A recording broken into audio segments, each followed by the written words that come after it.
My daughter, Eve, is 9 years old. She is the first child born in the world to have been screened for the BRCA gene as an embryo. So we know she doesn't have BRCA because we didn't put any BRCA positive embryos in. We found 10 years ago the one geneticist in the world who was doing screening on embryos for the BRCA gene. And he agreed to screen my embryos for the BRCA gene. For me, I made the choices that I made because I had been through cancer. I'd watched my mother die from cancer, and I was not passing it on if I could avoid it. I was going to do everything in my power to do that. And so we did IVF.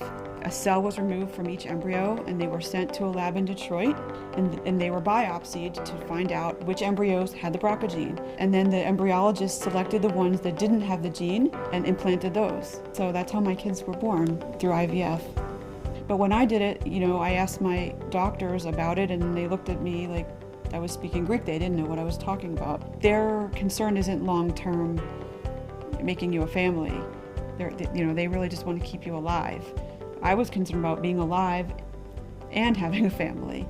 So I had to navigate that myself. Now, Sharsheret does that. So I speak with a lot of young women who are going through cancer treatment and are concerned about preserving their fertility, and also women who have BRCA or suspect they have BRCA and want to know what they can do to avoid passing that along, because if I have children, will I give this horrible thing to them? And there is the technology to avoid doing that now. For me, it gives me a lot of comfort to know that my girls don't have the gene, that their risk of breast cancer is the same as any other woman on the street, because my risk was 88%. What I'm saying to you is you can change your future.